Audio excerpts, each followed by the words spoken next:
was lovely. Thank you so much. Absolutely lovely. It's really nice to meet you. Hey up, Taylor. It's so good to be here. I brought you some presents because I'm so happy that you're having me. It's so awesome. These are for Buster. Oh, look at this. Dog biscuits from a very posh shop. Taylor, he's spoilt as it is. Oh, that's so sweet of you. Thank you very much. What's in here? It's a new collar. Ah, he needs it. Oh, that's fantastic. Hug me, I'm famous. Actually, I'm going out tonight. I'm going to wear it instead. Oh, that's really nice. Thank you very, very much. That's absolutely lovely. Is she nice? Yeah? Thank you. That was a lovely song. Tell me, because I'm going to deal with them for you, who has caused you to sing Teardrops on your guitar? Who has done this? Who has done this to you? Well, actually, I wrote this song when I was about 15, when I was in high school. When you were 15? Yeah, so I wrote this song about a guy that I had a crush on, and he didn't know.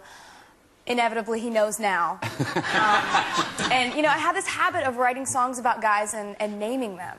I can't seem to stop doing that. Don't they get worried? You know, any guys in your life, don't you think, oh, there's going to be a song written about me by tomorrow morning? Well, I mean, you know, I've thought about that. And I'm like, well, you know, guys aren't going to want to ever date me at all, ever. But, you know, if guys don't want me to write bad songs about them, then they shouldn't do bad things. Exactly. They should treat you right. It's revenge, isn't it? A dish best served cold. Or on a guitar. Where did the inspiration for Love Story come from? Because that's a really lovely song on this. Thank you. Yeah, it really that is. was actually about a guy that I didn't actually officially date. You didn't actually officially date him? No, not actually officially. But, you know, it's like when you're about to date that person, I call them nominees. You know, when it's like you're not officially dating them, but you're really considering them, they're nominees. Be warned, fellas, be warned. Do you believe that every country star has to have her heart broken before she can sing the songs? I don't know. I think that, for me, I just have always been fascinated by human emotion and how we treat each other. And, you know, there's sometimes some songs that I wrote really early on that were not about getting my heart broken necessarily because I was 12. But they were about, you know, going to school and everybody else just doesn't really talk to you that day or something like that. I think in some way you have to be able to feel emotion in order to convey it. But, you know, heartbreak helps. God, you're smart as a whip, you are. Thank you. You really are. Which country stars do you admire? Who do you really admire? Shania Twain and Dolly Parton are my favorites. You like Loretta Lynn? Oh, I love Loretta Lynn. I do. I love her. But Conway Twitty when she sings You're the Reason Our Kids Are Ugly. Have you heard that one? It's the most fantastic song. How do you feel when people compare you to Dolly Parton? That's a really awesome compliment because Dolly has a catalog of songs that she's written that's over 800 songs, and she's really, really witty. She's got a quick wit. I heard a story about her once. There's always that moment in your concerts where you're playing an acoustic song or something. It's a really quiet moment, and some guy in the back is like, "Marry me!" You know? And I heard a story about Dolly one time. She was doing a show, and she was really trying to have the audience pay attention. It was a quiet, slow song, and this guy in the back goes, "I love you, Dolly!"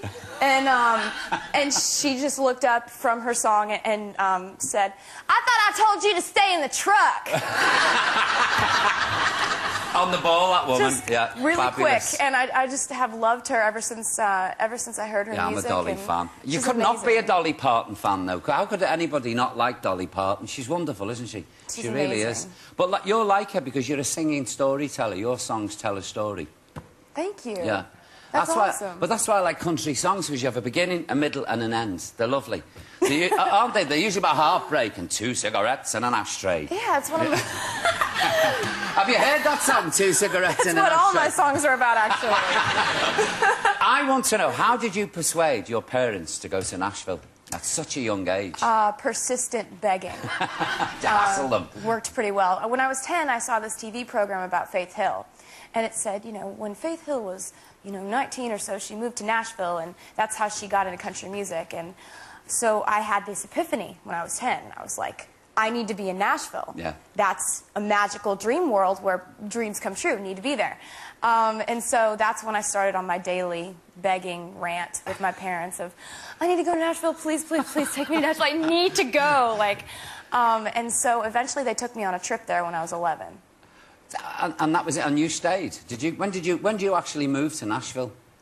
When I was 13. 13? Yeah, and I moved when I was 13, and that's when I got signed. When I was 14, I got signed as a professional songwriter. So I had a job in Nashville then. And